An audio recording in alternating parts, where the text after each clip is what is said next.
Subscribe to our channel and press the bell icon so that you never miss any video lesson from Rouse IAS Study Circle.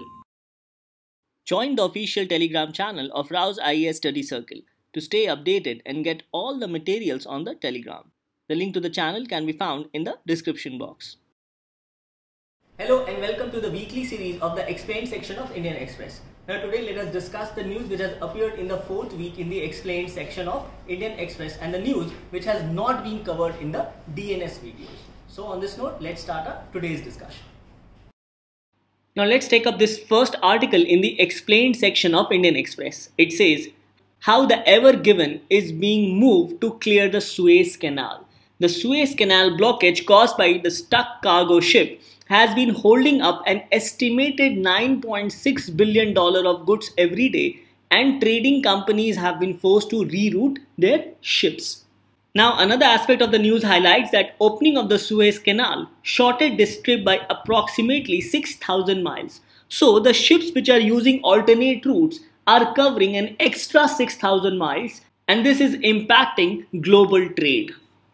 So this global event of a ship being stuck in the Suez Canal has attracted global attention, and the reason being, because of this ship being stuck, global trade has been impacted because of the ship which has been stuck in the Suez Canal. So on this note, this news becomes important from the perspective of world history regarding Suez Canal, and here you need to know about Suez Canal and also situations or events surrounding the development of Suez Canal, especially regarding the aspect of world history.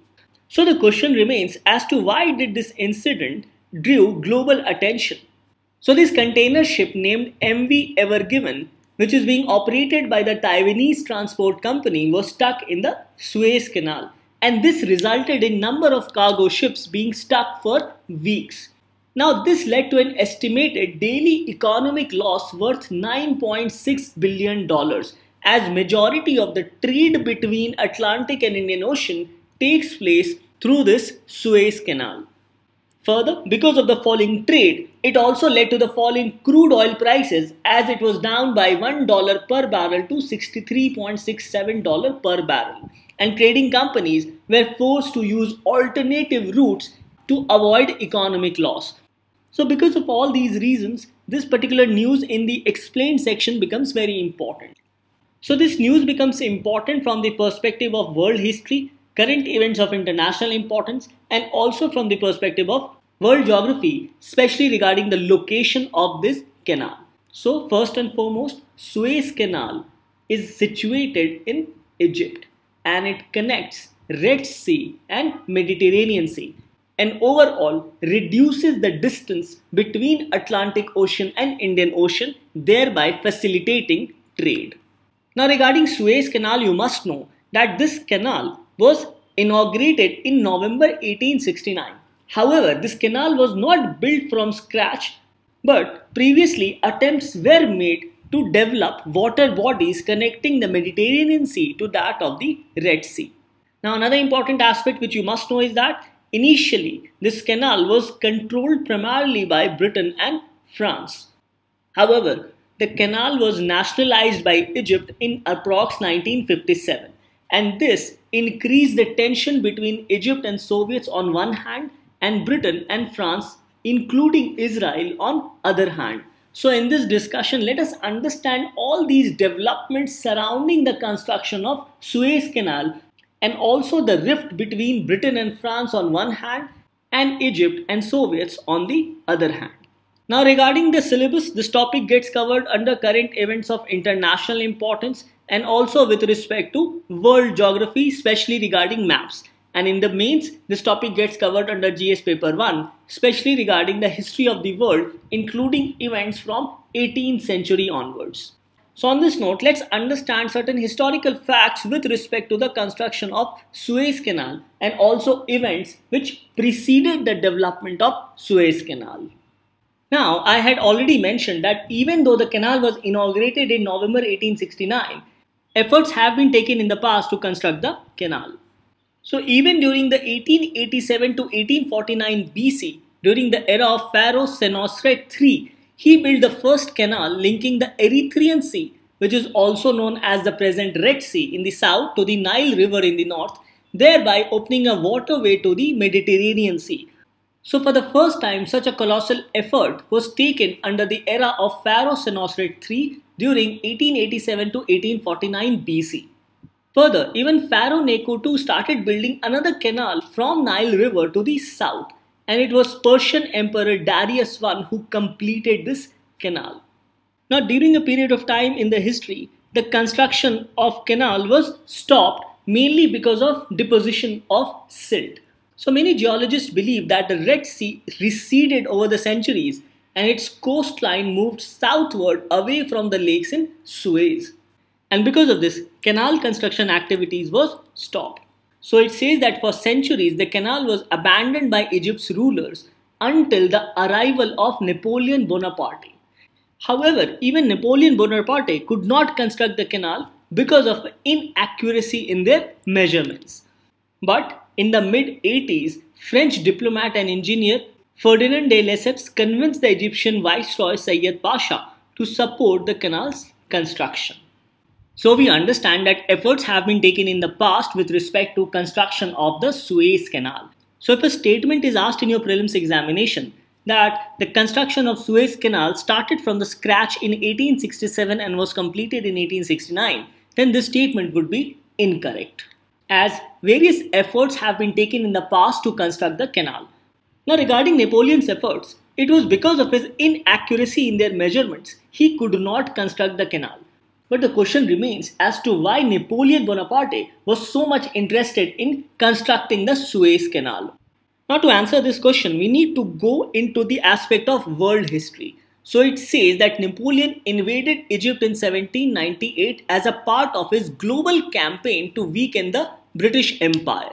And it was because of this he wanted to build a canal across Suez, that is here, under the French control, because he thought it would leave a twin blow to the British Empire. So the idea of Napoleon Bonaparte was global dominance and also weakening of the British Empire. So the reason were, first, such a canal would provide French a quicker and easier access to the Indian Ocean. And second, by opening a new trade route from Europe to Asia, France could hurt the British who controlled the existing route around Cape of Good Hope. Now from your prelims perspective, Cape of Good Hope as of now is in South Africa. Now Napoleon could not fulfill his dream because of a miscalculation in the geological study of the Suez Canal, and because of this miscalculation, Napoleon had to abandon this idea to build the canal. So as we had seen that by mid-80s, French diplomat and engineer had convinced the Egyptians to support the canal's construction. So, in 1858, Universal Suez Ship Canal Company was formed to execute the project, and construction work began a year later in 1859. Now, an important aspect about this canal company was that both French and British held most of the shares in the canal company. Now, another important point is that Britain initially was against this project, as it earlier used to control the route around the African continent, that is around the Cape of Good Hope. So Britain continued to oppose this project as a new waterway would have hurt its economic interest. Now despite Britain's and French disapproval, in 1869 the canal was officially opened for traffic. Now as already stated that the French and British held most of the shares in the company, hence Britain used their position to sustain their maritime and colonial interest by maintaining a defensive force along the Suez Canal zone as a part of 1936 treaty. Now this is where the problem between Egypt and Britain started, as Britain started maintaining a defensive force along the Suez Canal on the Egyptian territory.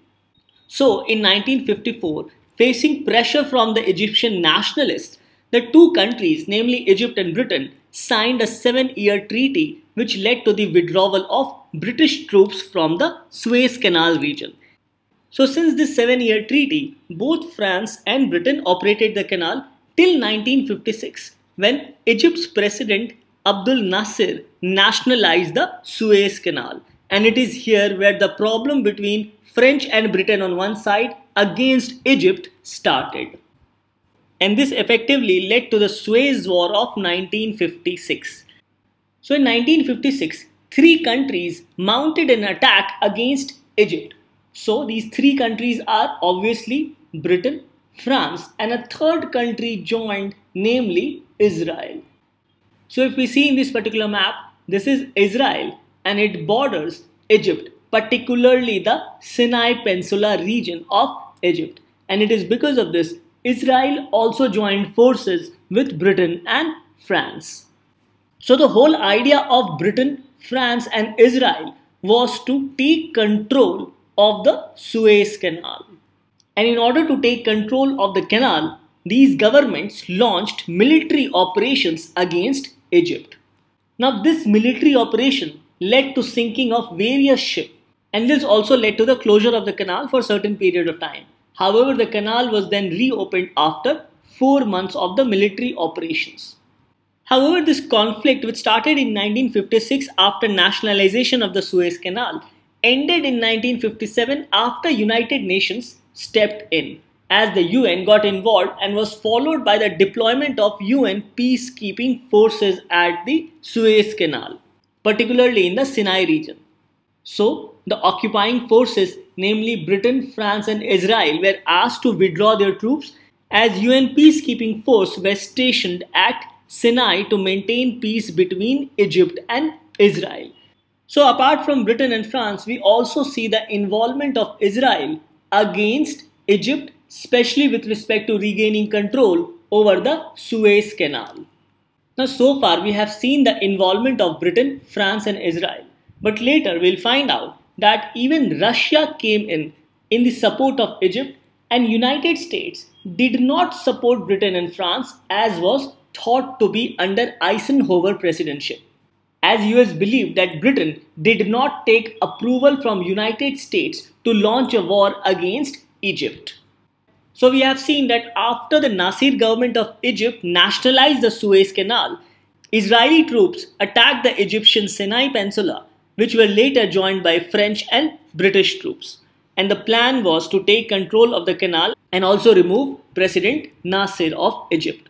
However, it was here where we see the entry of Soviets, namely Nikita Khrushchev, as he warned Britain, France and Israel to withdraw troops from Sinai. Now there was another setback for both Britain and France, as United States did not support their endeavor, as US President D. Eisenhower did not support Britain and France primarily because they thought their support would have destabilized the entire Middle East region. So by March 1957, British troops were withdrawn from the region and Egypt's authority over the canal was recognized. Now the canal was again closed during the 1967 war and was again reopened in 1975 after the Yom Kippur War of 1973. So there were around 6 to 7 years during which the canal remained closed. So this entire discussion with respect to Suez Canal also highlights two important major events which took place. Number one is the fact that we saw declining British government, or Suez Crisis marked Britain's declining influence in West Asia politics, a region which Britain had earlier controlled since the fall of the Ottoman Empire. And secondly, we saw the rise of United States as the great power in the Middle East region or in the West Asian politics. So these are the marked changes which we saw in the global world order. Number one is the declining power of Britain, as earlier Britain controlled majority of the sea routes, and second, emerging of United States as a great power in the region. So when you study about the Suez Canal, just don't focus on the location of the Suez Canal, but also try to understand the historical conflict which has taken place in order to regain control of the region. As even today, Suez Canal is responsible for around 12 to 13% of global world trade. Hence, this area becomes very important from our examination perspective, and questions can be asked in your prelims or even mains examination with respect to location of Suez Canal and also regarding the adjacent countries around the Suez Canal. Now from your prelims perspective, you must know about the impact of Yom Kippur War. For Egypt, they lost majority of the portion of Sinai Peninsula and Gaza Strip. For Jordan, they lost West Bank and East Jerusalem, and for Syria, they lost the strategic Golan Heights. Now, a question has been asked about Golan Heights by UPSC in the prelims examination. So, all the important sites which we have discussed in this particular article, especially pertaining to Suez Canal, becomes very important. Now, after an agreement, majority of the portion of Sinai Peninsula was returned to Egypt. Thus, this news becomes very important both from the perspective of current events of international importance and also from the perspective of world map. And questions can also be asked in your upcoming mains examination under GS paper 1. With this, let's move to the next article. Now let's take up this particular news appearing in the explained section. It says the Election Commission's new rule for polling agents and TMC's objections to it. Now this news highlights that the Election Commission of India has come up with a new rule with respect to the appointment of polling agents. Now earlier, the polling agent which is appointed by the political party or the contesting candidate, such polling agent had to be the voter of the booth or the adjoining booth where the voting was to take place. However, this rule has been changed by the Election Commission of India. And as per the new rules, political party can now nominate a polling agent for any voting booth within the assembly constituency. So the earlier restriction with respect to appointment of polling agent has been removed by the new rule provided by the Election Commission of India. And it is here where TMC has raised objection stating that the Election Commission is supporting the BJP. Now from our examination perspective, we must know about polling agent, the fact that the provision of polling agent has been provided under Representation of People Act 1951 under section 46. Further, the appointment of polling agent has also been provided under Conduct of Election Rules 1961. So on this note, let us understand certain basic facts with respect to the role of a polling agent. As question in your prelims can be asked regarding the role of a polling agent and who makes their appointment. Now section 46 of Representation of People Act 1951 provides for appointment of polling agents. It says that a contesting candidate or his election agent may appoint in the prescribed manner such number of agents and relief agents as may be prescribed to act as polling agents. Now section 13 of the Conduct of Election Rules 1961 further clarifies this aspect on appointment of polling agents.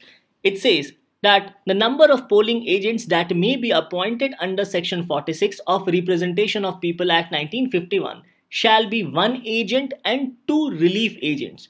So we see that 1 agent and 2 relief agents can be appointed under section 46 of Representation of People Act 1951. It further says that every such appointment to be made by the contesting candidate or his election agent shall be made in Form 10, and such appointment which is made by the contesting candidate shall also be produced at the polling station or a place fixed for the polls. Now with respect to election candidates, 1 polling agent is allowed inside the polling booth. So it says that no polling agent shall be admitted into the polling station or the place fixed for the poll unless he has delivered to the presiding officer the instrument of his appointment. So the instrument of appointment, that is, the person has been appointed as a polling agent, must be given to the presiding officer of the particular election. So these are some of the important facts which we must know with respect to polling agents. Now few important aspects with respect to these polling agents is that they participate in the mock drill conducted by the returning officer. They must be aware about the rules pertaining to EVMs, VVPAT, control units, ballot units, etc.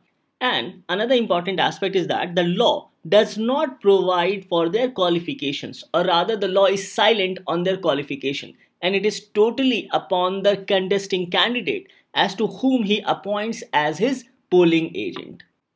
Now in this regard, let's go through some of the important duties of the polling agents. So their important duties include to participate in the mock poll and satisfy themselves that the EVMs and the VVPATs are in proper working order. Further, they also help the presiding officer to detect and prevent impersonation of voters. They also help the officials in securing and sealing EVMs and VVPATs before and after the conduct of polls. Further, they also ensure that the election records with respect to the poll or votes are secured and sealed properly after the close of polls as required by law. So we see that the polling agents perform a handful of duties which effectively help in the smooth conduct of elections. Further, they also ensure that the serial numbers of control units, ballot units and VVPATs which is being used in the polling stations for the voting purpose are in conformity with the details provided by the returning officer. So these can be said to be some of the important duties of polling agents. Now regarding polling agents, you must know one fact is that any government servant or any government officer cannot become a polling agent of a contesting candidate. So this aspect must be remembered from your prelims perspective. Now these important facts highlights about two important officers. One is the presiding officer and second is the returning officer. So in this regard, let's go through the list of officers who ensure smooth conduct of polls as mandated under Representation of People Act 1950 and also 1951. Now the first officer we are mentioning is regarding the presiding officer, and the provisions for presiding officer has been made in the Representation of People Act 1951. Now, the district election officer appoints a presiding officer for one or more polling station or for one or more polling booths. So the presiding officers are appointed by the district election officer. Now the provision for district election officer has been made in the Representation of People Act 1950 under section 13AA. So the Election Commission in consultation with the state governments shall appoint a district election officer for each district. However, the Election Commission can also appoint more than one person as district election officer for the district. And this appointment of DEO is made under section 13AA of Representation of People Act 1950. However, their general duties to be performed by the district election officer has been provided under section 20A of Representation of People Act 1951. And these general duties shall be performed and as mandated by the Election Commission and as mandated by the Chief Electoral Officer. Now again, the provision for Chief Electoral Officer has been made both in the Representation of People Act 1950 and 1951. However, the provision for their appointment has been made under Representation of People Act 1950. So it says that one CEO or Chief Electoral Officer shall be appointed for each state to be done by the Election Commission in consultation by each state government. And their general duties with respect to the performance of elections has been provided under section 20 of Representation of People Act 1951. Now regarding returning officer, their provisions has been provided only under the Representation of People Act 1951 under section 21. And they are appointed or designated by the Election Commission for every constituency. And this is also done in consultation with the state government. Now most of these officers are IAS officers who help to conduct smooth and fair election as mandated by the election laws of this country, namely the Representation of People Act 1950 and 1951. Now the powers and functions of all these officers have been provided in the PDF and they have also been provided in the mains compass of polity and governance. So go through these important officers. However, from your prelims perspective, you need to know which of the following officers are appointed under Representation of People Act 1951. These are returning officer and presiding officer, whereas the district election officer and the chief electoral officers are appointed under Representation of People Act 1950. Now this topic becomes important both from the mains and prelims perspective. Now in the prelims, the questions can be asked under the section of Indian Polity and Governance Constitution, and in the mains, questions can be asked under GS paper 2 as it gets covered under special features of the Indian Constitution and also salient features of the Representation of People's Act 1950 and 1951, where we discussed not only about the role of polling agents but also about various officers who help to conduct transparent and fair elections in the country as per Article 324 of the Indian Constitution. So with this discussion on polling agents, let's move to the next article of the explained section. Now the next news highlights Mizoram's bond with people fleeing Myanmar. It says that center wants these Myanmar nationals deported back to Myanmar, but Mizoram wants political asylum for their Mizo brethren. So we see a sort of a cultural affinity for the citizens of Myanmar staying close to Mizoram. So in this regard, this article looks into the common roots and continuing bond between people across border. That is between people in the Mizoram area and the people residing in Myanmar close to the India border. So this news highlights that the Ministry of Home Affairs has written to the border states along with Assam Rifles that any citizen who is entering India from Myanmar should be deported back to their country. However, the government of Mizoram has asked the central government to provide political asylum to Myanmar citizens fleeing their country, and this should be done according to the Mizoram government on humanitarian grounds. Now, the people of Mizoram feels close affinity towards the Chin community of Myanmar, as the Chin community resides not only in Myanmar but also in India and in certain parts of Bangladesh. Now, mostly the Chin community resides in the Indo-Chin hill ranges, which is in the northwestern Myanmar. So it is because of the Chin community, the state government of Myanmar has asked the Prime Minister, specifically the central government, to provide political asylum on humanitarian grounds to citizens fleeing from Myanmar. So from our examination perspective, let's find out about the Chin community, which resides mostly in Myanmar but also in certain areas of India including Mizoram and Manipur, and also in certain parts of Bangladesh. So this news says that the Chin community resides in the hill ranges in the northwestern Myanmar. Now these hill ranges in the northwestern Myanmar are inhabited by the Zo people and includes all tribes that come under the Chin, Kuki and Mizo ethnic group. And as said earlier, this ethnic group is spread across Myanmar, India and Bangladesh. Now the Zo people includes number of tribes and sub-tribes such as Chin, Kuki, Mizo, Zomi, Paiti, Hamar, Lushei, Ralte, Pavi, Lai, Mara, Gangte, Thodo, etc. Now these tribes are believed to have originated in China, and slowly they moved through Tibet to Myanmar and effectively settled around Myanmar. However, because of quarrel and feuds around 17th century, they started migrating westwards towards India and Bangladesh. However, despite their settlements in different areas across the geographical region of India, Myanmar and Bangladesh, they still remained socially and emotionally attached or tied with the Chin tribes of Myanmar. So it is because of this social and emotional tie with the Chin community of Mizoram feels with the brethren community in Myanmar, that's why they have sought political asylum for their Myanmarese brethren.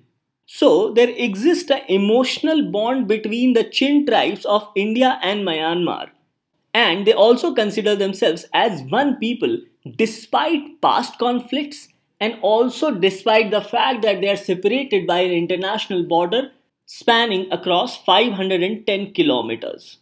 Now another important aspect of the Chin community is that they are mostly Christians in a Buddhist dominated Myanmar. Now India and Myanmar have signed a free movement regime which allows residents of India and Myanmar to cross their borders for their economic and social needs. So as per this free movement regime, people close to the border can go up to 16 km on each side. That is, an Indian citizen can travel across Myanmar and can go up to 16 km and can stay up to 14 days for business purposes or for other activities.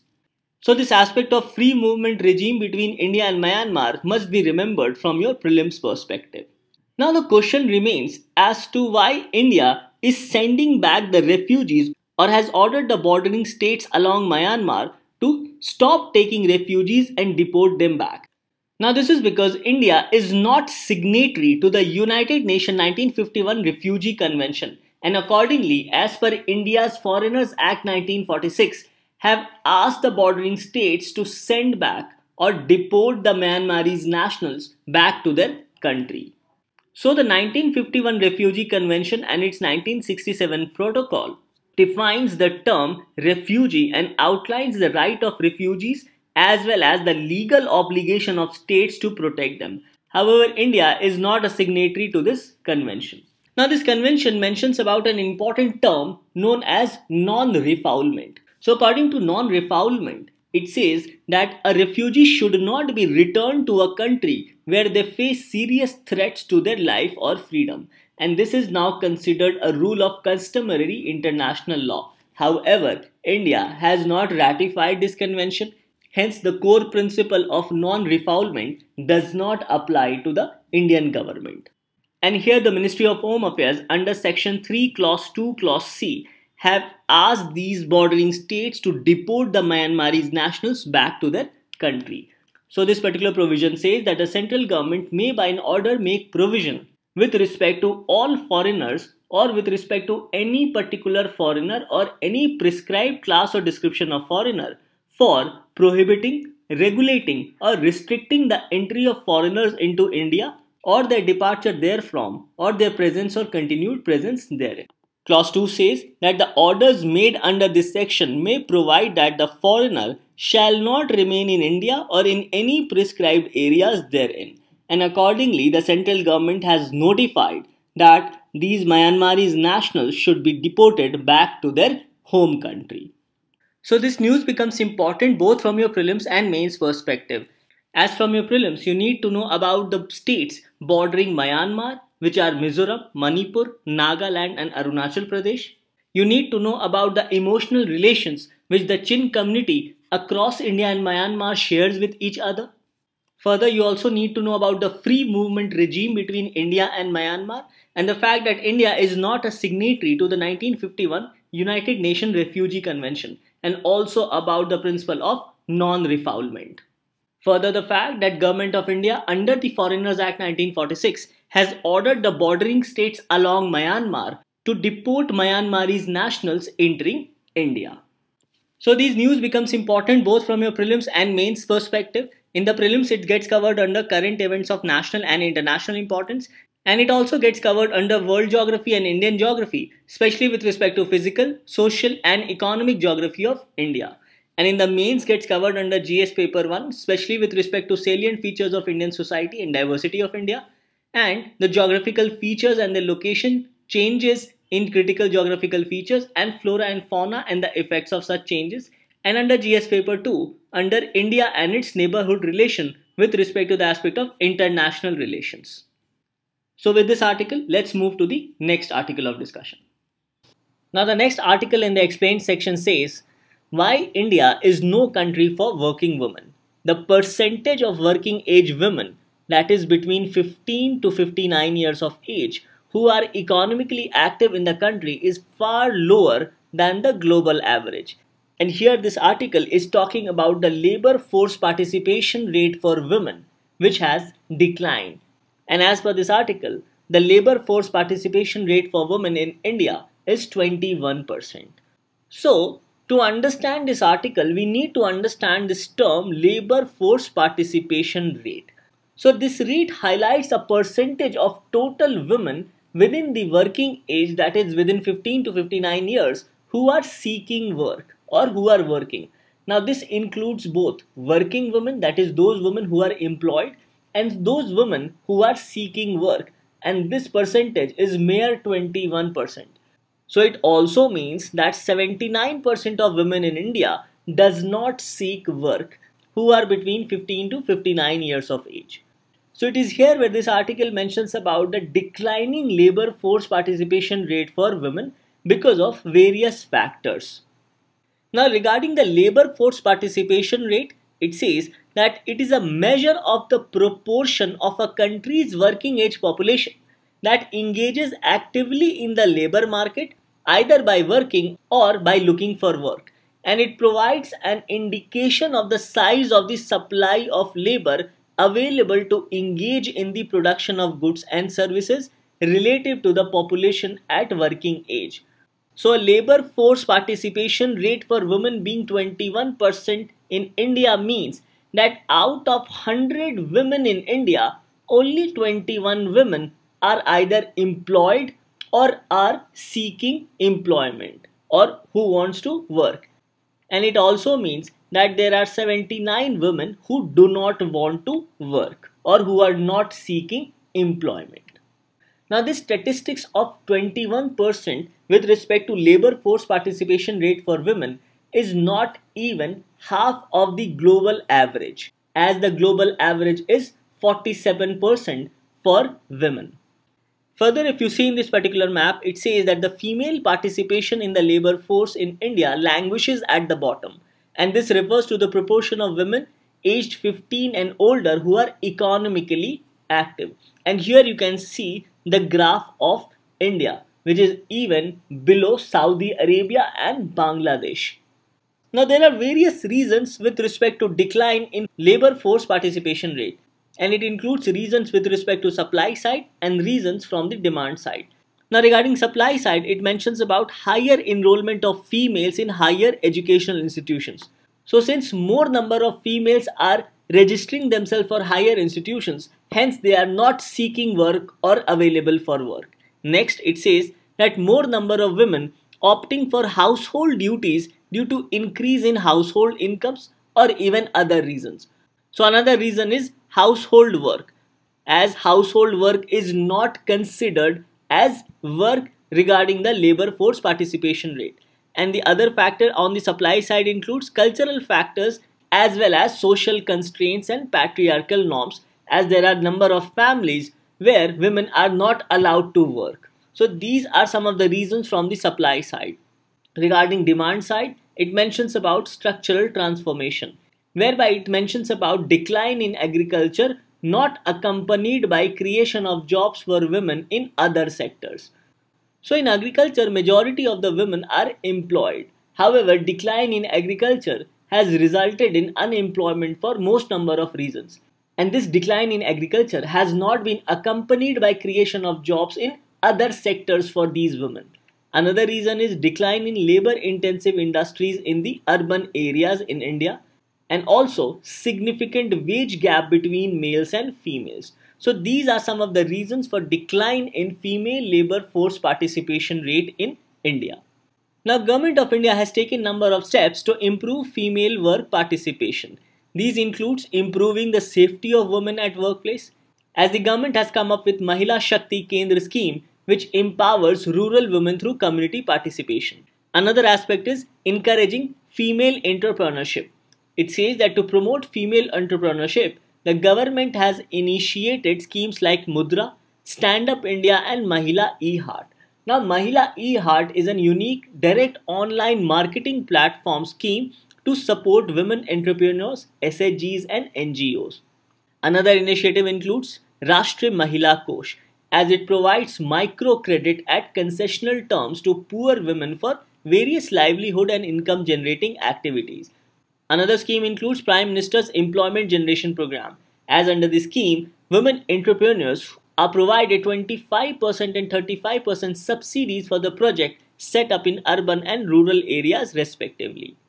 Next scheme is the DAY NRLM or Deen Dayal Antyodaya Yojana National Rural Livelihood Mission, as the scheme seeks to reach out to 8 to 9 crore rural poor households and also organize one woman member from each household into affinity-based women SHGs and federations at village and higher levels. So these are some of the steps which are taken by the Government of India to improve labor force participation rate in India. Now, with respect to labor force participation rates in India, let's go through some of the important observations which can be asked in the prelims examination. Now, the labor force participation rate is published by National Statistical Office under Ministry of Statistics and Program Implementation. Now, the labor force participation rate in 2017-18 was 49.8% in total, whereas for male it was 75% and for female it was 25.3%. Further, the female labor force participation rate in rural areas is higher as compared to urban areas. That is, more number of women in rural areas wishes to work. Further, there has also been a decline in the total female labor participation force rate from 45.2% in 1993-94 to mere 25.3% in 2017-18. And the decline in female labor force participation rate is sharper in the rural areas as compared to the urban areas. So these observations becomes important as questions can be framed by UPSC on labor force participation rate, especially for women in India. Now this topic becomes very important and gets covered under prelims and mains examination. In the prelims part, it gets covered under public policy rights issue and also under economic and social and sustainable development. Whereas in the mains gets covered under GS paper 1 under salient features of Indian society, GS paper 2 regarding welfare schemes for the vulnerable population, issues relating to development and management of social sectors, and issues relating to poverty and hunger. And also in GS paper 3, especially with respect to issues pertaining to Indian economy regarding mobilization, resources, growth, development and employment, and also with respect to inclusive growth. So after understanding about the fact that labor force participation rate for women has declined, let's move to the last article. Now this news in the explained section says that the legacy of Tomar King Anang Pal II and his connection with Delhi. Now this news highlights that the government has recently formed a committee to popularize the legacy of 11th century Tomar King Anang Pal II.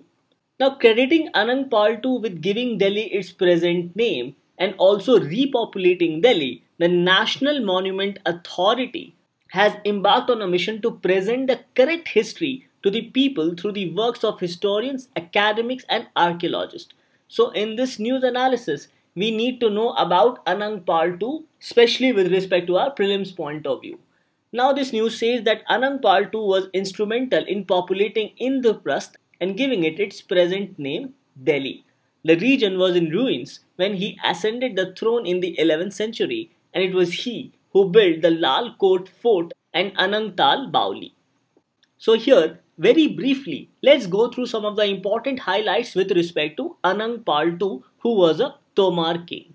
So Anang Pal II belonged to the Tomar dynasty, as Anang Pal I founded the Tomar dynasty in the 8th century AD, which ruled parts of present-day Delhi and Haryana between 8th to 12th centuries. Now Anang Pal II is also popularly known as Anang Pal Tomar, and he, that is Anang Pal II, was instrumental in populating Indraprastha and giving its present name Delhi. And he also built Lal Kot Fort and Anang Tal Baoli. Now the capital of the Tomar dynasty was earlier at Anangpur, which is near Faridabad during the reign of Anang Pal I, and it was later shifted to Dilli Ka Puri, that is Delhi, during the reign of Anang Pal II. Now another important aspect is that Anang Pal II was succeeded by his grandson Prithvi Raj Chauhan. Now Prithvi Raj Chauhan was defeated by the Ghurid forces in the Battle of Tarai, which is also in present-day Haryana, after which the Delhi Sultanate was established in 1192 AD. So these are some of the important facts which you must remember from your prelims point of view, especially with respect to Indian history, as questions can be asked from these part of the Indian history. So in this discussion, we learnt about Anang Pal Tomar, as Anang Pal II is also popularly known as Anang Pal Tomar, and the Tomar dynasty ruled between 8th to 12th century AD in present-day Delhi and Haryana. Now in the prelims examination, this topic gets covered under History of India, and in the mains gets covered under GS paper 1. So with this discussion on Anang Pal II, we come to an end to this week's discussion with respect to the explained section of Indian Express. Thank you.